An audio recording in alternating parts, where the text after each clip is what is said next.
नमस्कार दोस्तों, आपका स्वागत है हमारे चैनल विचार वृद्धि पर।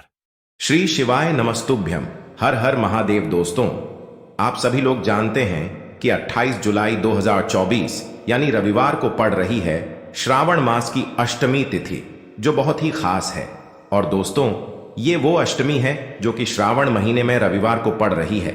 दोस्तों, इसी दिन किया जाने वाला पंडित जी द्वारा बताया गया एक लाल फूल और एक सफेद फूल वाले उपाय आप लोगों को जरूर करना चाहिए, क्योंकि दोस्तों ये एक ऐसा उपाय है जो कि हर दिन नहीं किया जाता। श्रावण महीने में जो अष्टमी आती है उसी दिन किया जाता है। अगर आप लोगों ने इस उपाय को नहीं किया है या किसी कारणवश नहीं कर पाए हो तो इस रविवार अष्टमी के दिन इस उपाय से मत चूकना। दोस्तों देखिए, ये दिन इतना खास होता है, इतना महत्वपूर्ण होता है। देखा गया है कभी कभी बड़े बड़े पूजा पाठ अनुष्ठान से जो मनोकामना पूर्ण नहीं होती है, वह श्रावण अष्टमी के दिन एक छोटे से उपाय करने से ही आपकी मनोकामना पूर्ण हो जाती है। और बहुत सारे लोगों ने इस उपाय को किया भी है और उनको इस उपाय को करने का फल भी जरूर मिला है। अगर आप लोग भी इस उपाय को इस अष्टमी के दिन करना चाहते हैं तो आप इस उपाय को पहले अच्छे से समझ लेना, सुन लेना, उसके बाद करना। आपको इस उपाय का फल जरूर मिलेगा, आपकी सभी मनोकामनाएं पूरी हो जाएंगी। दोस्तों, हम आपको यहां पर बता दें कि यह जो एक लाल फूल और एक सफेद फूल वाले उपाय है, ये उपाय पंडित जी ने अपनी अभी की सीहोर की कथा में ही बताया है। और इस उपाय को करने से आपके घर में चाहे किसी भी प्रकार की दुख और समस्या क्यों ना चल रही हो, आपको उसका कारण भी नहीं पता है कि भाई ये समस्या किस कारण से चल रही है। उसका कुछ भी कारण हो सकता है, जैसे पितृदोष हो सकता है, काल सर्प दोष हो सकता है, या किसी भी तरह का मंगल दोष भी हो सकता है। और भी बहुत तरह के दोष होते हैं, कुछ भी हो सकता है। पर आपको इस उपाय को करने के लिए अपने दोष को पता लगाने की भी जरूरत नहीं है। आपके घर में किस कारण से इतनी दुख और परेशानी आ रही है, वह भी आपको पता लगाने की जरूरत नहीं है। बस रविवार अष्टमी के दिन इस उपाय को कर लेना, क्योंकि इसी एकमात्र उपाय को करने से आपके पूरे घर परिवार में सुख और शांति हो जाएगी। आपके घर में अच्छे अच्छे काम होने लगेंगे। आपकी जो भी मनोकामना होगी वह भी धीरे धीरे करके पूर्ण होना शुरू हो जाएंगी। अब हम समझते हैं इस एक लाल फूल और एक सफेद फूल वाले उपाय को आपको करना कैसे है, किसको करना है, किस समय करना है और कैसे करना है। देखो, उपाय बिल्कुल आसान है, बस समझने वाली बात है। ध्यान से समझिए, उसके बाद ही आप लोग जो है इस उपाय को जरूर कीजिएगा। सबसे पहली चीज हम लोग ये समझते हैं कि इस एक लाल फूल और एक सफेद फूल वाले उपाय को इस आने वाली रविवार काल अष्टमी के दिन किसको करना है। तो देखिए, इस उपाय को घर के सभी सदस्यों को करने की बिल्कुल भी जरूरत नहीं है। घर में से कोई एक मुख्य बड़ा सदस्य ही इस उपाय को करेगा, तो उस घर परिवार के सभी सदस्यों को इस उपाय को करने का फल मिल जाएगा। पर वो बड़ा सदस्य कौन होगा, कौन व्यक्ति इस उपाय को करेगा? तो यहां पर देखिए, हम आपको बता दें, घर की जो बड़ी माताएं बहनें होंगी, घर की बड़ी माताओं बहनों में से कोई भी एक माता बहन इस वाले उपाय को कर सकती है अपने पूरे घर परिवार के लिए। घर में सभी सदस्यों को इस उपाय को करने की जरूरत नहीं है। मात्र घर की जो बड़ी माताएं बहनें हैं, उनमें से कोई भी एक माता बहन इस वाले उपाय को करेगी तो उसके घर परिवार के पूरे सदस्यों को इस उपाय का फल मिलेगा।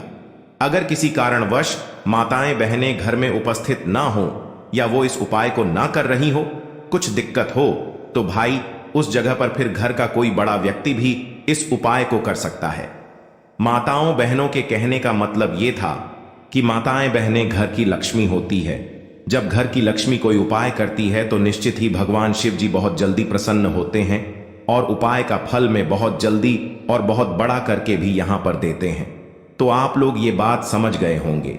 अब हम ये बात समझते हैं कि इस वाले उपाय को हमें करना किस समय है। एक लाल फूल और एक सफेद फूल वाले उपाय को हमें रविवार के दिन करना किस समय है। तो देखिए, इस उपाय को करने का जो समय है, सुबह का समय भी है और शाम का समय भी है।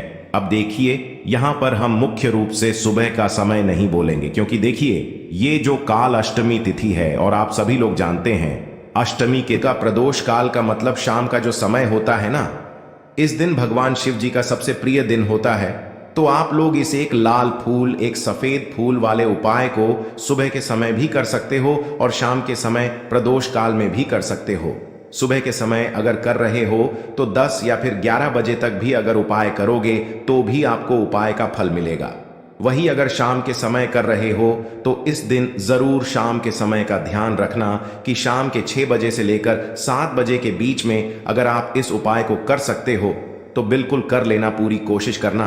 पर अगर किसी कारणवश इस समय के बीच में न कर पाओ तो रात 8 बजे तक भी अगर आप उपाय को करोगे तो आपको उपाय का फल जरूर मिलेगा। ये बात आपको समझ आ गई कि आप इस उपाय को सुबह और शाम दोनों समय कर सकते हो। मतलब करना आपको एक ही समय है, घर में से किसी एक ही बड़े व्यक्ति को करना है, पर एक ही बार इस उपाय को करना है, दोनों समय नहीं करना है। आपको जो समय अच्छा लगे आप उस समय पर इस वाले उपाय को कर सकते हैं। तो चलिए जानते हैं इन विशेष उपायों के बारे में। लेकिन उससे पहले जो भी मेरे भाई, मेरी प्यारी बहनें आज चैनल पर पहली बार आए हैं या मेरी आवाज आज पहली बार सुन रहे हैं, अगर आप भी महादेव के सच्चे भक्त हैं तो वीडियो को लाइक और चैनल को सब्सक्राइब जरूर कर लें और कमेंट बॉक्स में लिखे हर हर महादेव, ओम नमः शिवाय। देखो, अब सबसे महत्वपूर्ण बात आती है कि इस उपाय को हमें करना किस लिए है। जैसा कि हमने अभी आपसे बोला कि इस उपाय को करने के बाद आपके जीवन में बहुत सारी खुशियां आएंगी, आपकी मनोकामनाएं पूर्ण होंगी, आपकी धन की समस्या दूर होगी, आपकी पैसों की समस्या दूर होगी। अब देखिए, अगर आप लोग सोच रहे हो कि भाई हमें अपना घर बनाना है पर घर बनाने के लिए पैसा नहीं है, हमें गाड़ी लेना है पर गाड़ी लेने के लिए पैसा नहीं है, हमें जमीन लेना है पर जमीन लेने के लिए पैसों की कमी पड़ी डीडीएच रही है। अगर ऐसी ही दिक्कत, परेशानी या किसी भी तरह की धन से जुड़ी हुई समस्या या पैसों से जुड़ी हुई समस्या अगर आपके जीवन में चल रही है तो यह उपाय निश्चित ही आपके जीवन में बहुत सारे फल लाकर दे सकता है।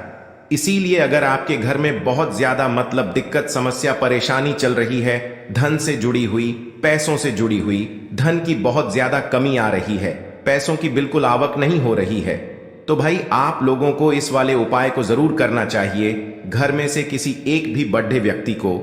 अब इस उपाय में करना क्या है वो सबसे पहले हम लोग जान लेते हैं उपाय की सामग्री। हम लोग सबसे पहले जानते हैं कि इस उपाय में किस किस चीज की आवश्यकता पड़ेगी। तो देखिए, उपाय का नाम तो एक लाल फूल और एक सफेद फूल वाला उपाय है, पर इस उपाय में कुल मिलाकर 4 सामग्री हमें लगने वाली है, जो कि पंडित जी ने खुद सीहोर वाली कथा में बताया है। और जो हम आपको उपाय बताते हैं वो पंडित जी द्वारा बताए गए होते हैं, अलग से हम कुछ भी नहीं बताते हैं। तो यहां पर हम लोग समझते हैं कि इस उपाय की सामग्री क्या है। तो देखो, उपाय की जो सामग्री है वो 4 सामग्री है, जिसमें से सबसे पहली सामग्री है एक बेलपत्र। देखो, बेलपत्र क्या होती है? बेलपत्र जो शिव की शिवलिंग पर चढ़ती है। दूसरी चीज है एक शमी पत्र, शमी पत्र, वो जो शिवलिंग पर ही चढ़ता है। तीसरी चीज है दोस्तों एक लाल फूल, जो उपाय का नाम है। तो एक यहां पर आपको लाल फूल लेना है। अब ये लाल फूल कौन सा लेना है? देखो, शिवलिंग के ऊपर जो लाल फूल चढ़ता हो उनमें से कोई भी एक लाल फूल पसंद कर लेना और वो कहीं से तोड़कर या कहीं से खरीद कर लेकर आना और उस लाल फूल को उपाय में प्रयोग कर लेना। उसके बाद में एक सफेद फूल का विशेष रूप से ध्यान रखना। जो सफेद फूल शिवलिंग पर चढ़ता हो सिर्फ वही सफेद फूल लेकर आना, इसके अलावा कुछ मत लेकर आना, लेकिन केतकी का मत लेना। तो एक एक मात्रा में ही आपको ये चारों सामग्री चाहिए। एक बेलपत्र, एक शमी पत्र, एक लाल फूल और एक सफेद फूल। ये चारों सामग्री आप लोग तैयार करके रख ले। प्रदोष काल में या सुबह के समय जब भी आप इस उपाय को कर रहे हैं, जैसे ही आपके उपाय की सामग्री तैयार हो जाती है तो क्या हम सीधा उपाय को करने के लिए इन चारों सामग्री को लेकर उपाय करने के लिए जा सकते हैं? नहीं, तो यहां पर आपको इस बात का ध्यान रखना है कि हम भगवान शिव जी को प्रसन्न करने के लिए तो जा रहे हैं, हम अपनी मनोकामना को पूर्ण करवाने के लिए तो जा रहे हैं, पर हमें यह दर्शाना बिल्कुल भी नहीं है कि हम सिर्फ अपने फायदे के लिए भगवान शिव जी के मंदिर में आए हैं।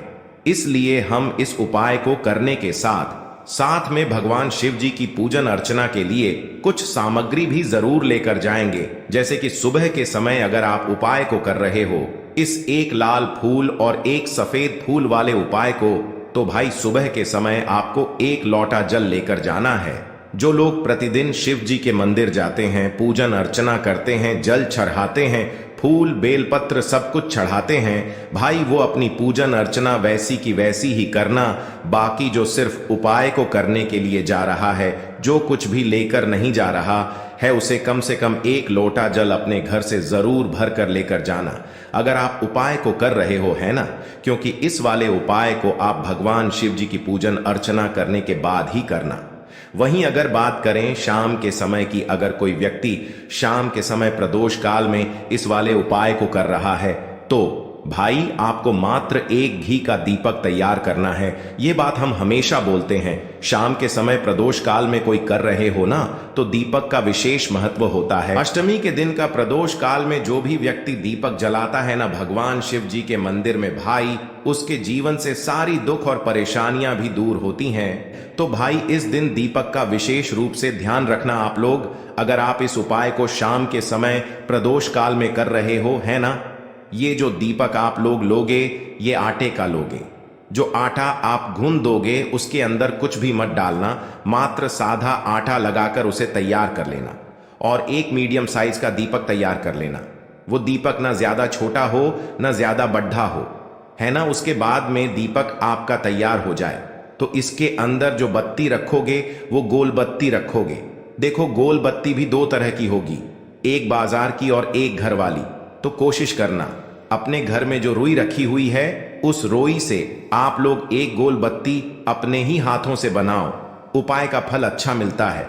भगवान शिव जी जल्दी प्रसन्न होते हैं जब हम किसी भी उपाय को अपने हाथों से परिश्रम करके तैयार करते हैं। तो आपको उस दीपक के अंदर एक गोल बत्ती रख देनी है। इसके अंदर जो चीज आप लोग डालोगे वो डालोगे, लोगे वो डालोगे।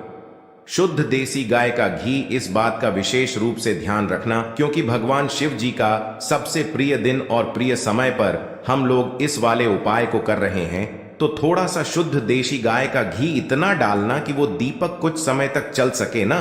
बाजार वाला मिलावटी घी डालना, न भैंस का घी डालना। शुद्ध देसी गाय का घी आपको ढूंढने में थोड़ी मतलब मेहनत लगेगी और महंगा भी मिलेगा, पर गाय के घी से भगवान शिव जी प्रसन्न होते हैं और उसी शुद्ध देशी गाय की घी से घर में बरकत भी बनी रहती है और हमारे घर में सुख शांति भी बनी रहती है। इसलिए इस शुद्ध देशी गाय का घी को अपने घर में हमेशा रखा करो। वो भगवान शिव जी के कार्यों में भी उपयोग में आता है और उपायों में भी हम लोग प्रयोग कर सकते हैं। तो यहां पर आपकी सारी तैयारियां हो चुकी हैं। उपाय को करते समय शुद्धता का विशेष रूप से ध्यान रखिएगा। सुबह कर रहे हो तो भाई सुबह तो आपको स्नान करना ही करना है। बाकी शाम को कर रहे हो तो शाम को मात्र हाथ मुंह धोकर भी आप लोग इस वाले उपाय को कर सकते हो। कोई दिक्कत वाली बात नहीं है भाई। उपाय की पूरी सामग्री तैयार करके और पूजन सामग्री लेकर आपको भगवान शिव जी के मंदिर पहुंचना है, जो आपके घर के पास में हो, जहां पर शिवलिंग विराजित हो, शिवालय हो, वहां पर आप लोगों को पहुंचना है। और जैसे ही आप भगवान शिव जी के मंदिर में पहुंचते हो, वहां जाकर ही उपाय शुरू नहीं करना है। पहले आपको भगवान शिव जी की पूजन अर्चना करना है। पूजन अर्चना कैसे करोगे? सुबह के समय गए हो तो एक लोटा जल वगैरह जो भी पूजन सामग्री लेकर गए हो, उससे पहले पूजन सामग्री आप लोग मतलब पूजन भगवान शिव जी की कर लो। जो व्यक्ति सिर्फ एक लोटा जल लेकर गए हैं, वो शिव जी की शिवलिंग पर मात्र एक लोटा जल एक धारा से धीरे धीरे करके चढ़ा लो, है ना। अपनी पूजन अर्चना आप लोग जो हैं पूरी कर लो पहले। उसी के बाद अगर आप शाम के समय कर रहे हो तो पहले जाकर बैठना है भगवान शिव जी के शिवलिंग के पास में। आप जो दीपक तैयार करके लेकर आए हो, उस दीपक को पहले जलाना है। ये जो दीपक आप लोग जलाओगे ना, ये किसी और की माचिस से मत जलाना, अपनी ही माचिस अपने ही घर से लेकर आना और इस दीपक को अपने ही माचिस से जलाना। अगर आपने मंदिर की माचिस या किसी और की माचिस ले ली इस उपाय को करने में, इस उपाय का फल उस व्यक्ति को भी थोड़ा बहुत मिल जाएगा। इस बात का ध्यान रखना, अपने घर से अपनी ही माचिस लेकर जाना और इस दीपक को जलाना। दीपक को जलाने के बाद भगवान शिव जी की शिवलिंग के पास में रख देना। शिवलिंग के इतना पास में मत रखना कि भगवान शिव जी को आंच लगे। थोड़ी सी दूरी बनाकर ही जो है इस दीपक को शिवलिंग के पास में आप लोग रख दीजिएगा। अब जैसे ही आपकी पूजन अर्चना हो जाती है, भगवान शिव जी के शिवलिंग के सामने या आसपास कहीं पर भी बैठ जाइए उपाय को करने के लिए। और उपाय को करने से पहले आप लोग अपनी वह चारों पूजन सामग्री निकाल लीजिए। उपाय की जो सामग्री है वो निकाल लीजिए और भगवान शिव जी के शिवलिंग के ऊपर एक माता अशोक सुंदरी जी का स्थान देख लीजिए। माता अशोक सुंदर जी का जो स्थान होता है वो जलाधारी के ऊपर होता है, जलाधारी के बिल्कुल बीचों बीच में होता है। आप लोगों ने देखा भी होगा शिवलिंग की जलाधारी होती है, जलाधारी के बिल्कुल बीचों बीच का जो स्थान होगा वो माता अशोक सुंदर जी का स्थान होगा, क्योंकि यहीं पर हमें ये जो है उपाय को करना है। सबसे पहली चीज, अब हम उपाय को करना शुरू करते हैं। आप सबसे पहले अपनी एक बेलपत्र उठा लो। एक बेलपत्र को आपको माता अशोक सुंदरी जी वाले स्थान पर सबसे पहले समर्पित करना है। बेलपत्र की डंडी का मुख होगा जलाधारी की तरफ जहां से जल बहता है और नीचे गिरता है, और बीच वाली बड्डी पत्ती का मुख मतलब शिवलिंग की तरफ होगा। इस तरीके से आपको इस बेल पत्र को माता अशोक सुंदरी जी वाले स्थान पर समर्पित कर देना है। उसके बाद में अपनी एक शमी पत्र उठा लो जो आप उपाय के लिए लेकर आए हुए हो। शमी पत्र को उठाकर शमी पत्र की भी जो डंडी का भाग होगा वो जलाधारी की तरफ करके जहां से जल बहता है नीचे गिरता है उस तरफ करके, और पत्ती वाला भाग शिवलिंग की तरफ करके इस शमी पत्र को भी उस बेल पत्र के ऊपर आपको समर्पित कर देना है। समर्पित करने के बाद अब आप ले लो अपना एक लाल फूल जो आप उपाय को करने के लिए लेकर आए हुए हो।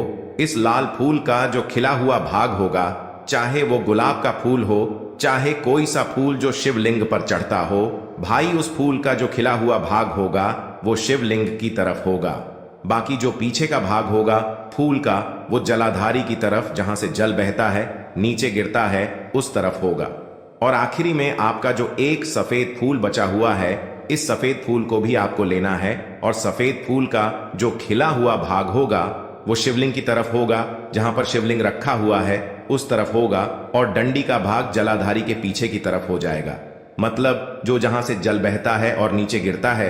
जब आप लोग एक बेलपत्र, एक शमी पत्र और एक लाल फूल, एक सफेद फूल चढ़ा रहे हो तो उस समय आप लोगों को कांता भगवान या कांता चक्र का नाम लेते हुए ही जो है इस उपाय को करना है, और भगवान शिव जी और नारायण जी का स्मरण करते हुए ही इस उपाय को आपको करना है। तो जब भी आप एक बेल पत्र, एक शमी पत्र, एक लाल फूल और एक कमी हो रही है, जो भी दुख और समस्या परेशानी चल रही हो, आपको अपनी वह दुख और परेशानी जो है भगवान शिव जी से उपाय को पूरा करने के बाद वहीं पर पास में बैठकर बोल देना है। हाथ जोड़ के आंखें बंद करके अपनी परेशानी और श्री शिवाय नमस्तुभ्यम का जाप करना है। दोस्तों, आज हमने इस वीडियो में कुछ उपाय बताए हैं जो आपको करने हैं। अगर आपको वीडियो अच्छी लगी हो तो वीडियो को 1 लाइक और चैनल को सब्सक्राइब जरूर करें। हर हर महादेव।